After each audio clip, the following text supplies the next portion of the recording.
بسم الله الرحمن الرحيم الحمد لله رب العالمين والصلاة والسلام على نبينا محمد وعلى آله وأصحابه أجمعين أشهد أن لا إله إلا الله وأشهد أن محمدا عبده ورسوله أما بعد. Continuing our lessons on the fiqh of food and drink, we spoke about last week the issue of cross-contamination, and this week inshallah we want to wrap up this series in some issues related to restaurants and eating in restaurants. So some fiqh related to restaurants, because there are some issues that arise and is connected to our topic. And bi'idhnillahi ta'ala we will finish this series with this topic, since alhamdulillah we covered for the most part all the major things that we wish to cover. So to begin with, the first thing that we need to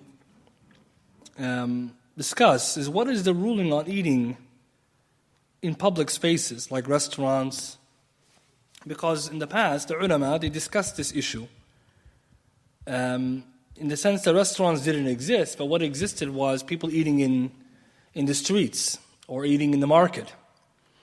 And so we know going to the marketplace, despite whatever bad is in there, it's permissible. And Allah subhanahu wa ta'ala mentions in the Quran that the Messenger sallallahu alayhi wa sallam and the Rusul before him, alayhimus salam, they used to go to the suq, they used to go to the aswaq, the markets.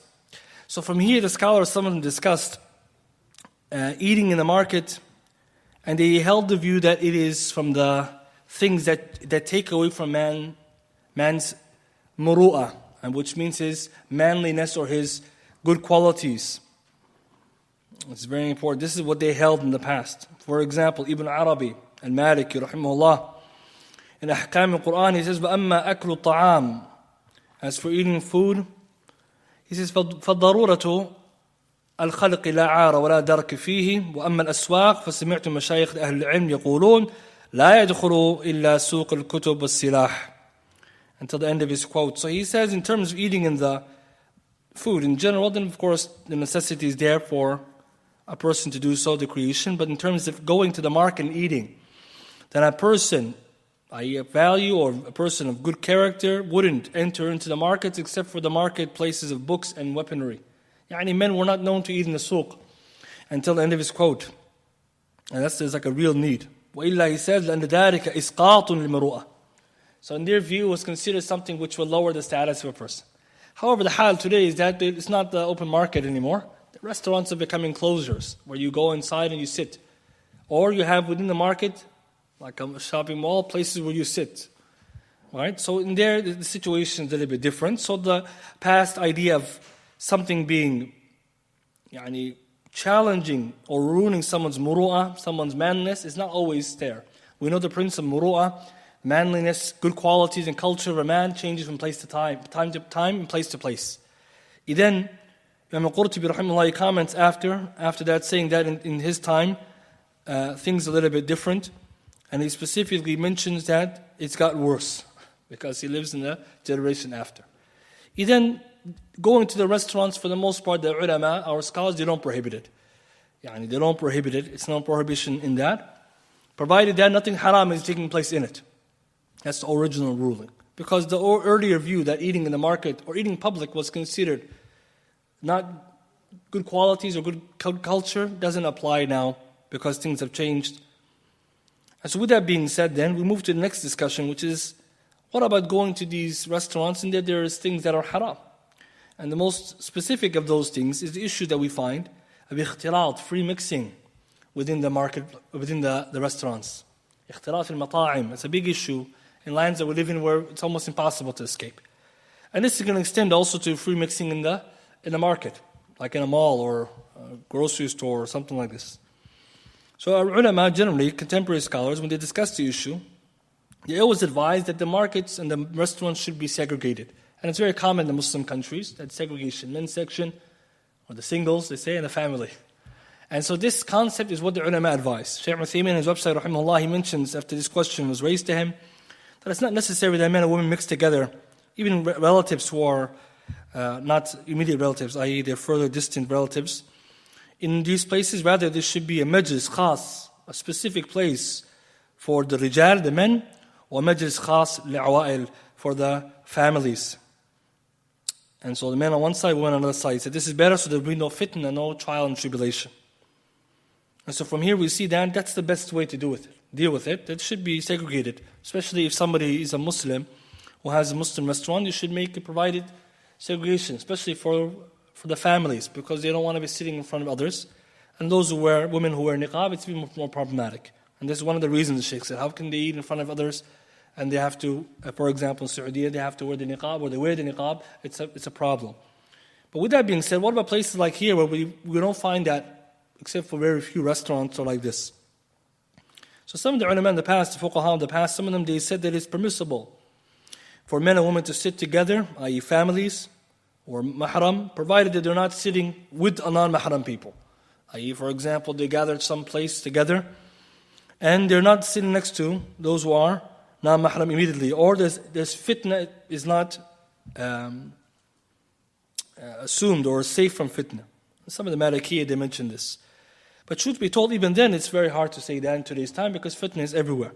And to give you that example, Imam Qurtubi, when he cited what Ibn Arabi said earlier, he says, our mashayikh today, what they say, that it's disliked to go to the markets in his time, it's the 7th century. فَإِنَّ ذَلِكَ خَالٍ عَنْ نَظَرٍ إِلَى النِّسْوَةِ وَمُخَالِطِهِنَّ, because this in reality necessitates or is not free from looking at the women and mixing with them. So he held that as disliked because the market still does hajj.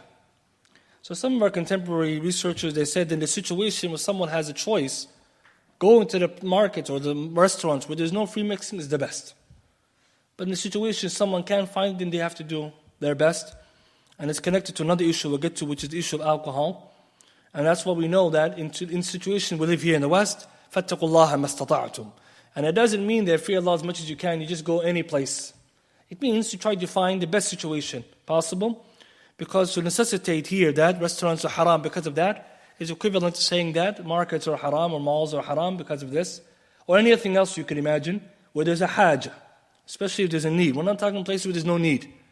And so with that being said, then some of them said that, some researchers, they looked at it as like other issues. If there's a need, you do it. Otherwise, best to avoid. And this is important because as Muslims, we know, visiting these places continuously, especially when we live in here, you lose the concern and sensitivity to haram. So the bottom line then is someone is going to sit in these kind of places, they should try to sit away from those who are not mahram to them, especially if they're sitting with brothers sitting together or families sitting together. And if the situation where there's places where there's enclosures, this is the best. It's very important to look for those environments. And if there's restaurants that are better than others, then this is always better. Because the ulama, another issue that they come, and this is the third one we're going to get to. So the issue is restaurants, still the origin is permissible, but of course it can change place to place. Means that certain places may be worse than others. And also if someone could take the food out and eat at home or another safer place, this is always better. Because it gets away from fitna. But there comes now the second issue, or third issue connected to this. What about eating restaurants in which there is khamar being served, intoxicants, and the person who's going to eat in these restaurants is going to eat something halal. He's not going to eat that or drink from the alcohol intoxicants. So here the scholars, when they talk about this issue, they understand fully that when you live in the West, this is very uncommon, or very common, that you find restaurants that have alcohol served. Either it's available and it's not served in the moment, or it's hidden and later on comes, or it's there but not on your table. So from here we know there's a hadith. Nabi sallallahu alayhi wa sallam, he told us, whoever believes in Allah the last day, let them not sit at a table in which alcohol is being circulated. Hadith Muslim Imam Ahmed, Hadith Tirmidhi, it's Hadith Sahih, and this is the origin of the discussion. Hadith Jabir bin Abdullah radiyallahu ta'ala anhuma. Whoever believes in Allah on the last day, let them not sit on a ma'idah, a table, yudaru alayha khamar, when khamar is being circulated or being drunk. And so from here, the question then comes, what does it mean to sit ala ma'idah? Yani, فَلَا يَجْلِسْ عَلَى مَائِدَةٍ, not sit on a table in which alcohol is being drunk. Means, if you're sitting in your table with you and your friends and there's nobody drinking alcohol, but over there in the corner somebody else's, does that mean it's prohibited? Or does it mean that you're sitting on the same table somebody else is sitting on together, and then one guy is drinking alcohol and the other one isn't? So some of the scholars like Mullah Ali Qari, rahimahullah, comment in the hadith, he said he's not present in the place or the spot in which he's eating. And it says then it is obligatory on him to prevent anyone from sitting with him and drinking. And if it sits and does not deny that person, then he says then that person is also liable. So for example, if you're sitting with someone, a friend who's a non-Muslim, for example, colleague from work, you're eating together, you can't sit with him if he's going to order a beer. You have to tell him as Muslim, I can't do that. It's important. Our deen in Islam is very important. And of course, if he's a respectable person, he will respect your wishes. Say, that's okay, I won't drink in front of you. But it was not allowed to sit together and say that I'm not drinking and he is. وَلَا تَعَاوَنُوا عَلَى الْإِثْمِ وَالْعُدْوَانِ. Allah says, don't cooperate in sin and transgression, because sitting with him when he's drinking the intoxicant, even though you're not drinking, is tacit approval. It's very important. Sometimes this is where it all starts, because another person may walk by and say, oh, fulan so-and-so is drinking khamar. They say, no, I'm just sitting with the guy who's drinking it. Or he may take the wrong impression that's halal, because you sat there and you didn't. Why did you say anything about it? It's very important. So that obviously is haram, on the same table. The problem is, what if it's away from my table? So then we know the ulama, when they explain the issue, they do have some detail. So one, our situation is most restaurants, not all of them, have some capacity of alcohol. So with that being said, we should already be aware of that. But in a situation where the alcohol is present but not being served, like for example, it's behind the counter and no one is drinking at this hour, it is permissible, inshallah, to sit there if it's not being drunk or if it's being hidden. Maybe they drink at the night, not the day. Ibn Qudam and Mughni, he writes, the person, for example, goes to a walima, and there's evil there, but he can't see it and he can't hear it. It's important. In this situation, Imam Ahmed held the view you can sit there, because you can't hear, you can't see. And some specific said khamr is there, but it's not being poured at the moment. Even though it's still not better to be there, but that's one situation. Another situation would be, it's present, and you yourself are in a place further away from it. And it was a restaurant, it's very big, let's say, and you're in one corner, and a far corner over there, someone's drinking. So it's not on your table, not on your side. And you need to sit in this area, i.e. you want to eat in this restaurant for a reason. The food is halal, for example, or you're there, for example, someone's traveling, or in a situation where they're hungry, and they need to eat. Because we're talking reality here, we're not talking about outside of reality. Here, some of the scholars understand that the lands of the non-Muslims, like we're in, is very different than Muslim lands. The Muslim lands is not something we can ignore. But the Muslim lands, we know, is something really big problem. And therefore, Shaykh Al-Albani, rahimahullah, one of his fatwa, Mutafarriqat, one of the audios that was recorded and transcribed, tape 168, they mentioned a specific situation. And they were talking about alcohol in coffee shops and the likes. And for those of us who are aware of our society, alcohol is even served in some places, especially in America. Even Starbucks offers alcohol. And so this is very important. This is a real situation. Some cities better than others. For example, our city, maybe we have more halal meat or halal restaurants. Other places, even the regular store has alcohol. Maybe like a regular everyday convenience store or whatever it is. So Shaykh Al-Albani, he writes, rahimahullah, said that in the situation where it's possible to retreat to a place in a coffee shop or restaurant such that he does not sit with those who are drinking directly. However, he says, with that I imagine that there is still places in the non-Muslim lands where the situation is a little bit lighter than this. There are restaurants where you don't have to do that. But he says, is the restaurant spacious such that there is space to retreat, like a far corner, from sharing with others? And the Shaykh says, if the restaurant's tight and crowded, then this is different. And if it's a big restaurant, you're one area far away from others, the Shaykh says it's possible. Because we're talking about the waqi', the reality, which is, you're not literally on the same table, and the other response would be that all restaurants are haram or all coffee shops. So the Shaykh, they have understanding, they understand our situation, and they're giving us these details in the situation that we're going to eat. Because many Muslim restaurants, they also serve alcohol, and we have to be realistic. And the Shaykh mentioned the ayah, فَاتَّقُوا اللَّهَ مَا اسْتَطَعْتُمْ, fear Allah as much as you can. So with that being said, we can say if the restaurant is very spacious and it's possible to be far from those who are drinking, this is allowed, inshallah, with that. But if it's obviously better, other fatwas say, stay away from it. Another fatwa, Shaykh said, you can take it to go. And this is the best. Especially because you know yourself and your family, you come to eat. It's not conducive to sit there, even if it's further away, you don't feel comfortable. Lajnat al-Da'ima also, the permanent committee was asked about the same issue. They said that if there's a necessity, they have to sit and eat there. For example, someone is on the travel and they can't find any other restaurant. For example, the airport, I believe there's lots of alcohol there. Or somebody is extremely hungry. And there's no other, they say it's permissible then because necessity makes, and Allah yukallifu nafsan illa wus'aha.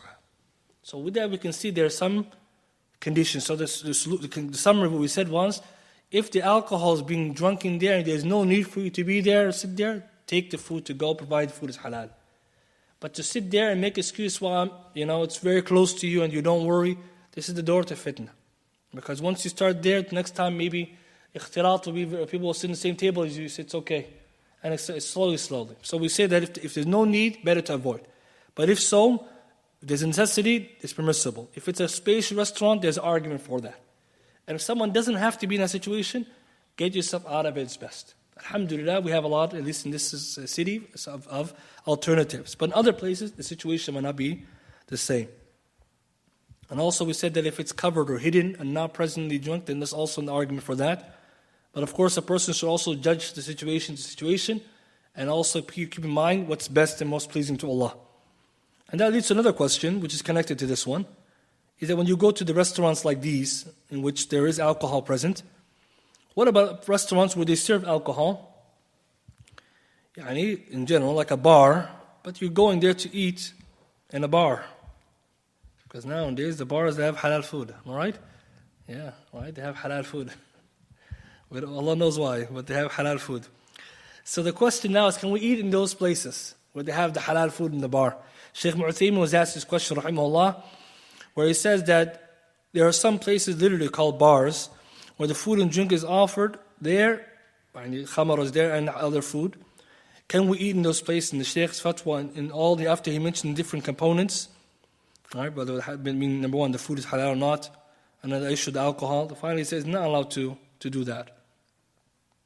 Unless he said that kunta fi daruratin, if there's a necessity, then buy the food and get it and distance yourself in a place to eat or a place away from there. And this is a problem because some Muslims, right, they go to the bars in the hours where there's no haram happening. First of all, it's not good to be in the places of tuhma, place of accusation. A Muslim should always avoid any place where you be accused of doing something wrong. And this is an important principle. Some brothers, they don't care. They say, I don't care what other people think. The Sharia says care what other people think. So it's not allowed for you to, for example, to be standing in a very bad street in the city saying, I'm just standing here. And you don't just stand there. No one just stands there. And even if you're standing there, halal, just stand there, some walk by and say, what are you doing there? Nabi sallallahu alayhi wa sallam, hadith Safiya, radiallahu ta'ala anha, when he was talking with her at the door of the masjid. Imagine, he's mu'takif, he's doing i'tikaf, and she's at the door of the masjid, and it's nighttime and the Sahaba passed by. Why did Rasulullah sallallahu alayhi wa sallam stop them to tell them it was Safiya? All the commenters of the hadith, Bukhari, Muslim, they said because he wanted to clarify to them and removing any doubt that come to their heart. Because shaitan wants to Ibn Adam, measure them, we know, circulates in us like the circulation of our blood.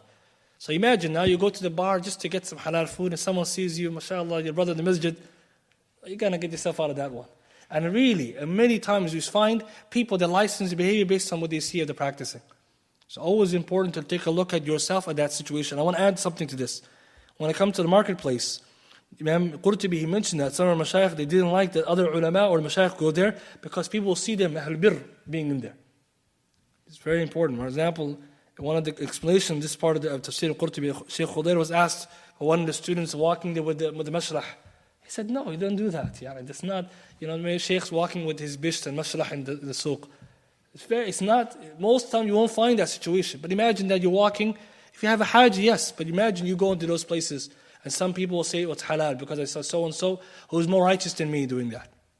So the better thing is that always you pay attention to your surrounding as well, because people, they do this, they take your example whether you know it or not. And the Muslim has to be worried about being accused of things which are wrong. So with that, we say that in summary, avoiding is best, but with those things that we mentioned of conditions, then sometimes they can be done.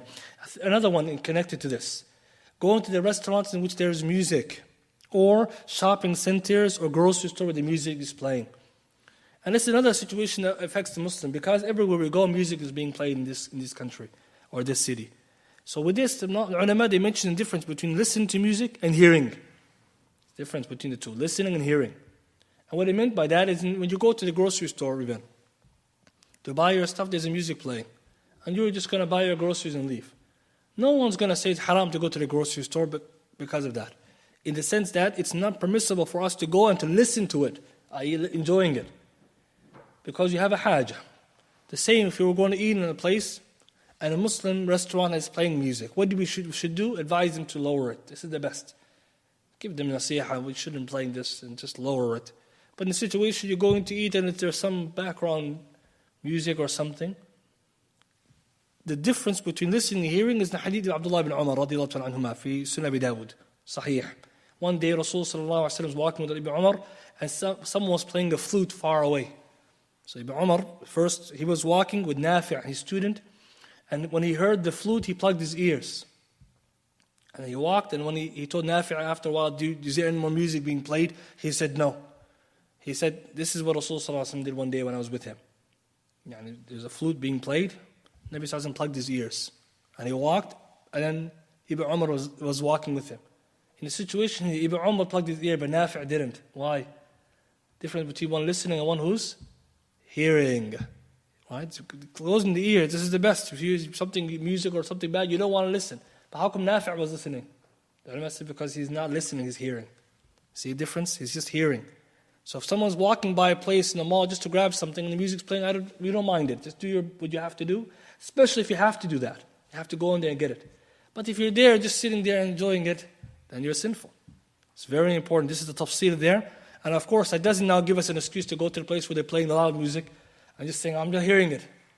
You're not going to hear yourself either, right, with that kind of music. And this is the problem. Sometimes we take a principle and you make it something wrong. You should not abuse these kind of principles. Rather, always remember Allah subhanahu wa ta'ala. Another issue that comes up is very important when it comes to eating in these restaurants and the fiqh of that is to do with, we mentioned so this issue, is to do with the issue then eating in places and asking about the meat. So we said already when you go to the restaurants, the general rule if you go to a halal restaurant, or if someone takes the view of the people of the book, Ahl Kitab's meat is permissible in these lands, he goes to that restaurant, should they question the slaughter of the meat? So this is the issue that the Mashayikh they speak about. Shaykh Uthaymin rahimahullah read his fatwa, because he spoke about this in a number of places. One fatwa is asked by some of the brothers, they go to the restaurant and they ask about the chicken that's present, if it is slaughtered Islamic or not. Is this from wara'? Wara' is being cautious. And the Shaykh says, no, this is not from wara', because rather wara' is to follow the sunnah. And then the Shaykh mentioned that this kind of going there and asking is from tanattu', extremism, he said, an excessive, unnecessary burden. Nabi sallallahu alayhi wa sallam said, halaka mutanatti'un, destroy those who are extreme. In the sense that when we go to the restaurant and it says halal sign on it, and you go in there, you still ask the person, Muslim, is it halal meat? What exactly are you saying there? Now, if you said, I don't know this person. Yes, but he's giving you indication that it's halal. It's very different than if you went in there and it doesn't say halal, and you don't know who the guy is. And you ask, is it halal? He said, yes, that's different. But he has a certificate on the wall, and then you go and you ask, what expiry date of the certificate is it? Because now we're in this situation. People are asking for the certificate to be renewed. What is the permissibility of having a certificate in the first place? The permanent committee said it's permissible to have a certificate, especially non-Muslims, they get these certificates so me and you could eat. Because some Muslims, they don't know. But as Muslims, do we need a certificate to know it's halal? No, because we said in these lessons, we know halal from haram now. We don't need a certificate to tell us. So if the person has or doesn't have as a Muslim, he says halal, Shaykh Uthaymin says the ask is extremism. Because what's his proof for this now? Aisha radiallahu ta'ala anha, when Rasul sallallahu alayhi wa sallam was brought the meat from people who just recently accepted Islam and the slaughtered meat was either before they accepted or after they accepted. He said, you say Bismillah, eat it. Another hadith, when they brought him the meat from the Jewish woman, brought him the poisoned meat, sheep meat, he ate it, alayhi salatu wasalam. He didn't ask, how was it slaughtered, where did it come from, what did you do with it? And Rasul sallallahu alayhi wa sallam fears Allah more than any of us.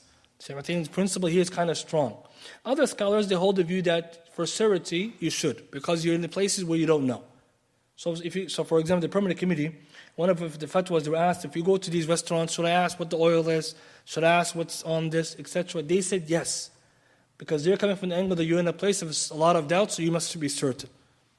So combining the two, we can say that if someone has clear signs something is halal, then there's no need to be extreme in that. It's clearly saying halal, and Muslims, that guy's there. You're not going to go further than that. But if you're in a place and you're not sure, we could say that if you want to ask, it's your choice, inshallah. But you can't say now it's a must. At the same time, another person doesn't ask, we can't say his is lacking iman and taqwa. Because it's a scholarly view. And so we see both. Added to this, the question one brother asked before about the ingredients on the back of products. Do I have to read it, or can I just pick it up knowing it's halal? For example, you go and you pick up some cereals from what we know is halal. So do I have to pick it up, read it first, or can I just pick it up and say it's cereal? What else could be in there? The permanent committee said, yes, you have to, or must you read in a situation in places like there's doubt. But we can also see the other angle that if it says on it, Shaykh Uthaymin in another fatwa says, if it writes on it halal, for example, or free, alcohol free, these are enough signs for us to take it. And also just general knowledge. So we have to understand that there's more than one view on the topic. And no one should accuse another person of lacking iman and taqwa.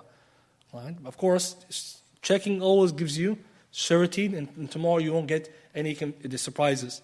Because we said nowadays, a lot of things in the market, every day there's a new product and new something. But we shouldn't be extreme. It's very important. Because we know people now, they go to the Muslim restaurants and they go there and they make trouble for the restaurant. And many of you are familiar, probably. Many Muslims, they go to the halal restaurant and they go and they haggle the manager, is it hand slaughtered, machine slaughtered? And the owner has to kick them out because he's harassing them on this. Imagine, the Muslims are going harassing other Muslims on something which is halal. If you believe it's haram, don't walk in the restaurant. This is what we should have. We have to have brotherhood in Islam. But if someone takes the view that it's better to ask, no problem. Another person says that generally Rasulullah didn't ask based on the apparent, and this is an opinion that exists. Another question that also comes up to do with the restaurants is to do with eating food from restaurants where the restaurant owners or the cooks are people who are not Ahl Kitab. So for example, you go to the restaurant and the people who are serving you are Hindus or Zoroastrians or like this. So Shaykh Uthaymin was asked this question, niqa'at. And he said that essentially if they're the people who actually slaughtered, in summary what he said, if they're the ones who slaughtered, then no, you can't eat their food. But if you go, for example, to a Hindu restaurant, let's say. So if they're going to serve something which needs to be slaughtered like meat, and they slaughtered it, then we can't eat it because they're not Ahl Kitab. They're not Jews and Christians. But if they're serving something which is not meat, for example, non-meat products, then it's halal to eat it. Added to this, what if they just cooked it and didn't slaughter it? Then it's still permissible because they're only the chefs and not the butchers. So you have to have detail there. And there's also similar fatwa from Shaykh ibn Baz rahimahullah in terms of restaurants where Buddhists are working and they're not the ones who slaughtered the meat, they're just preparing the meat. So we can't just say, oh, this person is a Hindu. We'll have to check where the meat come from. And that's why it's not surprising to find that those restaurants have halal certification, but then they're not Muslims. It's not surprising. So that's another issue that comes up. So we just double check. Also something connected to this is when you go to the restaurants and you want to eat inside the restaurant, oftentimes you have a choice of eating, right? When you see inside, they give you the plates and the cutlery the non-Muslims they eat from. And for example, the customers who eat, they could eat something halal and there's something haram. Right? For example, the restaurant might sell pork, but you're ordering something which is not having pork in there. And the person maybe ate the pork in that one. And should I eat from the same plate, even if they wash it, or should not?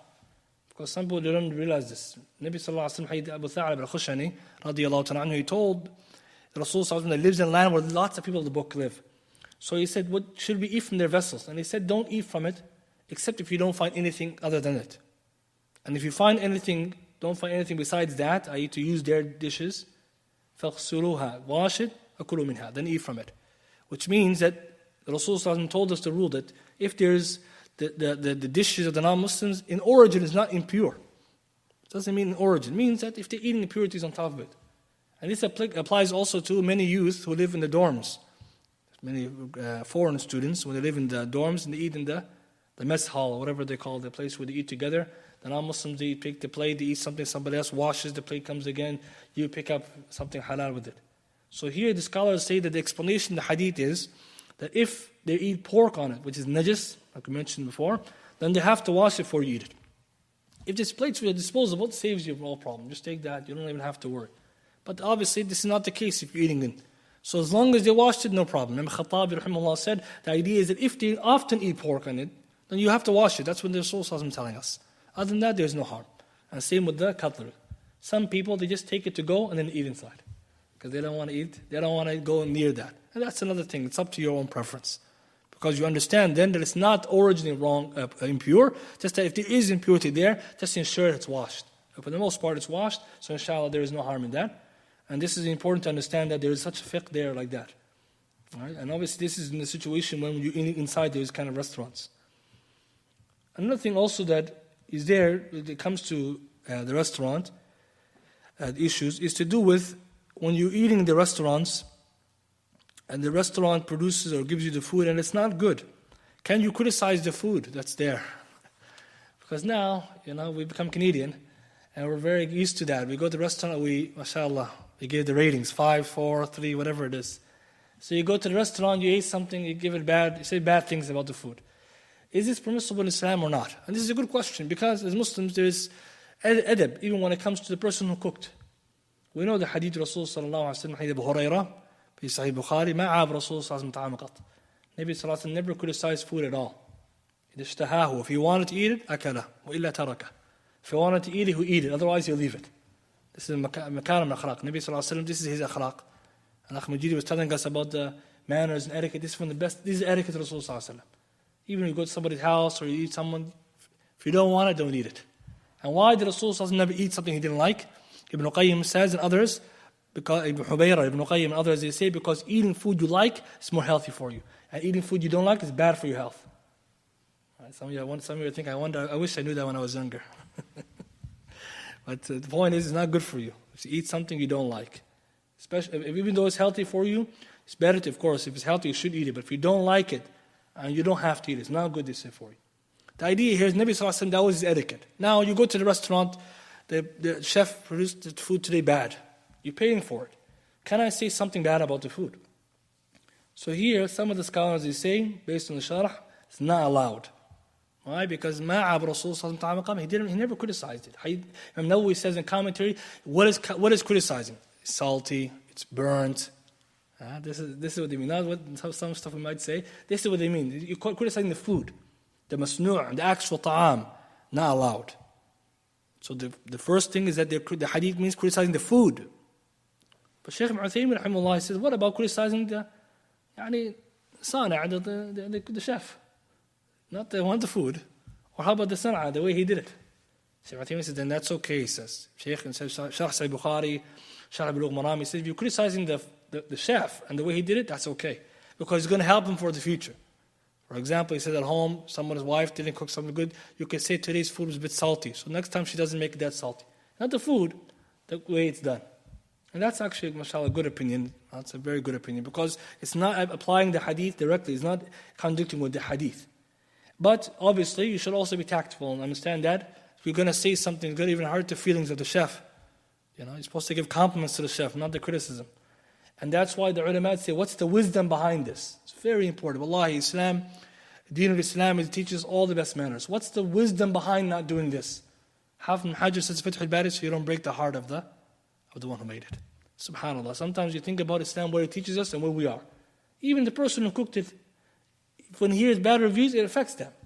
But you always see, you give advice, right? And you said something because he wants to improve. It's all the way you say it. And this, especially if you're criticizing the cooking and the chef, how they made it, not the food itself. Because food is ni'mah. That's the idea. Food is ni'mah. It's not to be criticized. This is Islam, what it teaches us.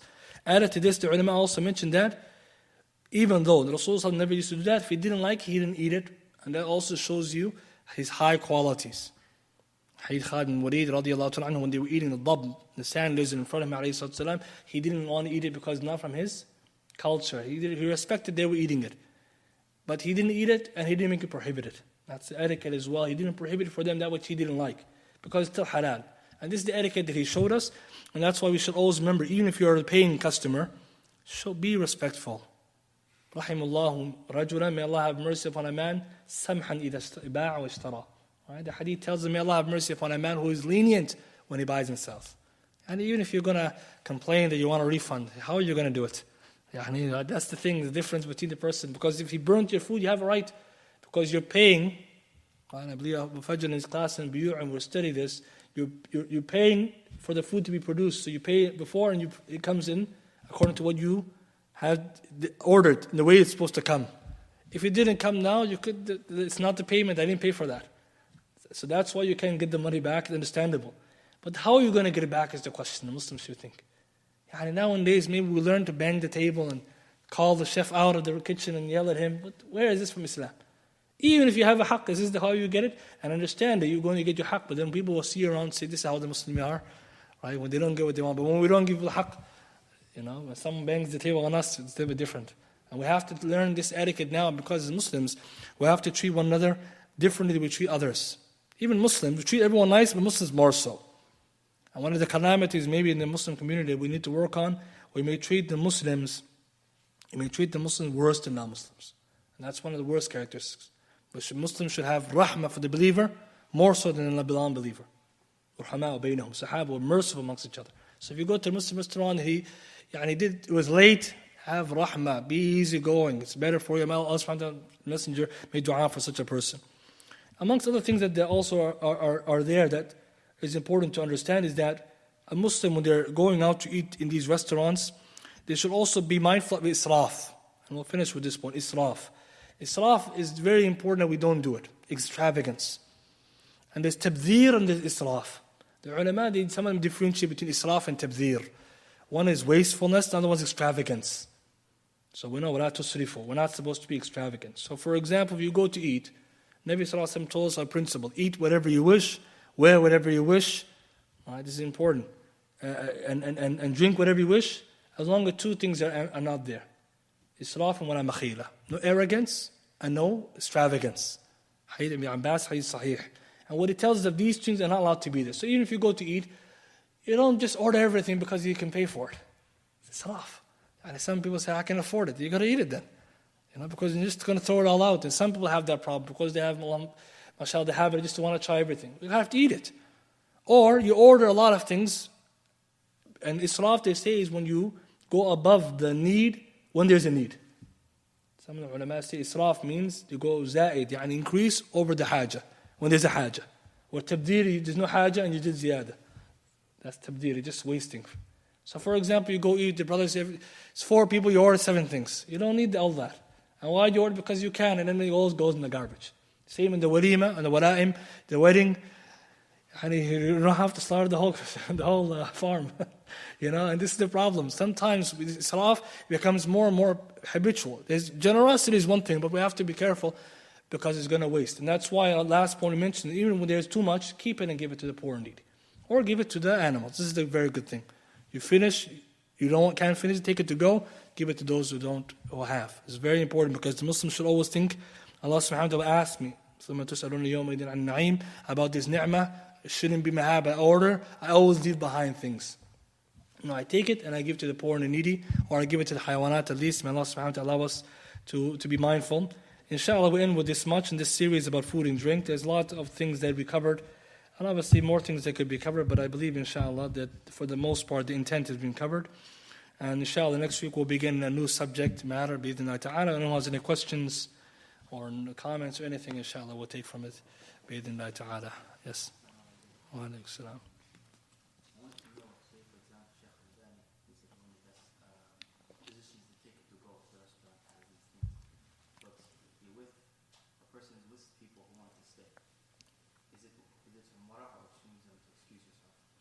So that's a good question. You're going together with people, some people want to stay in these kind of sittings.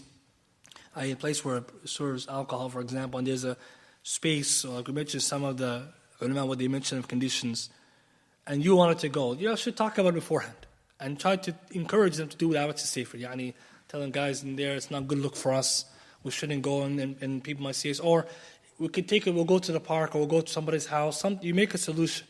But at the end of the day, that you have to judge the situation by situation. Because sometimes you might go and there's no, people, it's hard to change all their minds. And as long as you're not sitting, as you said before, right next to people who are doing that, or the place is spacious enough that you're not immediately in front of them, or there's a need. If these are not met, you tell their brothers and beforehand, we shouldn't do that. Because your job is also to teach them. Right? Especially if you know, they don't know.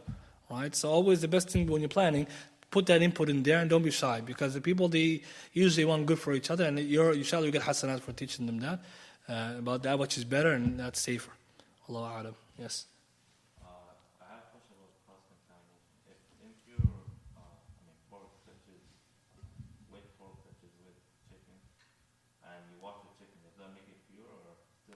So that's the thing. If it's cooked, the problem, we say that we're talking about cross-contamination when cooking.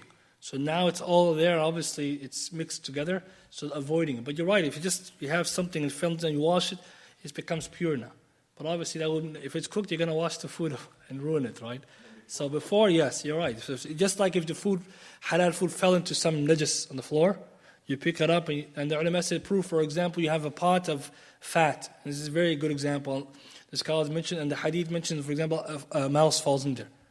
And a mouse, we know generally is khabith, it's filthy, and it's always on filthy things. And what do you do with the rest? So they say you take out the mouse and what is around, the surrounding, and you keep the rest. So it shows you that it can be purified, and this is allowed, yeah. Allah, yes. Is it extreme to ask, like for a pizza shop, for example, use a different cutter to clean the cutter, because that they don't generally clean it between uses, right? I mean, you can touch bark and then they just use it, right? Yeah, so we spoke about that one last week, and we said that the ulama say you should do. Tell them either or ensure that they're doing that. For example, you ask for a clean cut, we said, or you tell the person when you're ordering, please, can you wash the cutter before? And yes, you're right, and it's better. Right? And they say it's not extreme, because this one we know that they're cutting with the same thing, even though the policy shows that they shouldn't be doing that. Right? But you're right, if they don't practice, your job is to tell them, and after that, you don't have to worry. Right? Because you did your job. You don't have to investigate after what's on and what's not. Because at the end of the day, your job is to do beforehand. And we spoke about that last week, yeah, inshallah. Any other questions? طيب إن شاء الله. We end with this much. سبحانك اللهم وبحمدك أشهد أن لا إله إلا أنت أستغفرك وأتوب إليك.